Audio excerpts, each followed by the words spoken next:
Tonight. Thanks very much. I want to bring in Democratic Congressman Crow of Colorado.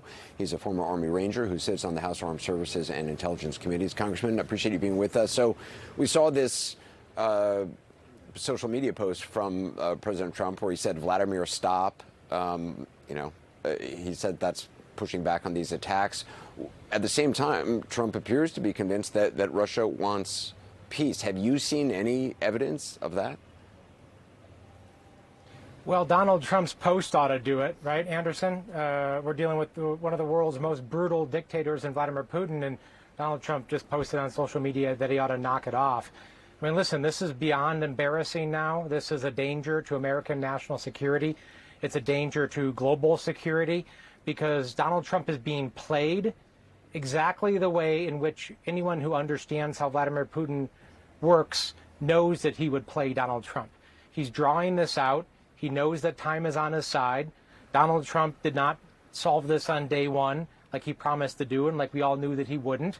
And he's treating one of our biggest partners, Ukraine, who's the victim here, as just another belligerent party. Nobody wants peace more than the Ukrainians, and the constant tirades against Zelensky, the constant tirades against the Ukrainians only undermines the prospect for peace.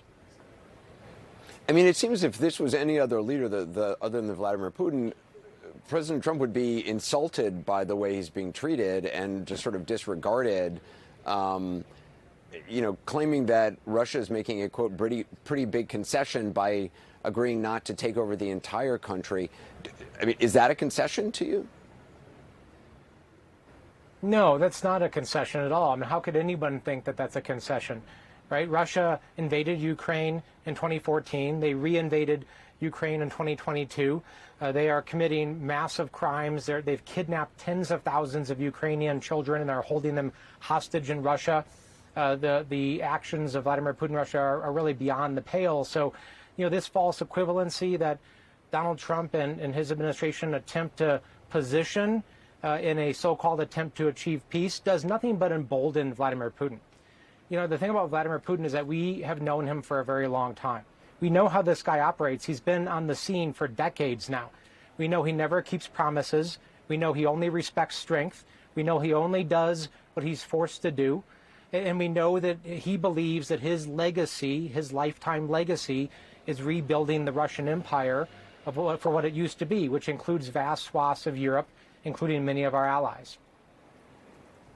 Is it clear to you how, if President Zelensky refuses to make a deal, whatever that deal may look like, what the ramifications will be from this Trump administration towards Ukraine? That's not clear to me, and I don't believe it's clear to anybody at this point. I mean, trying to understand what this administration is doing in any one particular national security issue, let alone this particular conflict, is very difficult, right? You have Pete Hegseth, who almost daily now there's some new revelation about him breaching some security protocol or texting his family, national security secrets. You have mass resignations in the Department of Defense, 2 months plus into this administration. I'm sitting here wondering who is at the wheel. What is going on at the National Security Council, at the DOD, at the State Department? It's very scary stuff. I've served much of my life in defense of this country. My very first assignment, taking the oath, was as an Army Ranger. There's very real threats facing this country. There are very real dangers that our troops go through every single day. And the fact that I do not have confidence now that any adults are in the room is very, very disconcerting, to say the least. And is the U.S. deal, or is there a deal by the Trump administration with Ukraine over minerals? What is it? Do you know what the status of that is? No, I don't believe anybody knows what the status of that is either.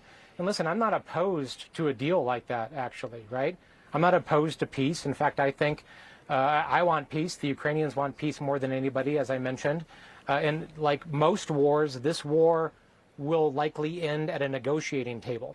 Right, so there has to be a process, there has to be negotiation, there has to be peace. And I actually also am in favor of some type of deal that would help pay for some of the support and some of the weapons and equipment supplies that we are giving the Ukrainians. I'm not opposed to that.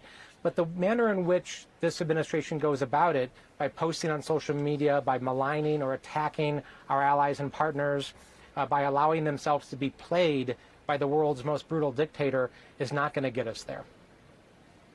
Yeah, Congressman Crow, I appreciate your time tonight. Thank you very much.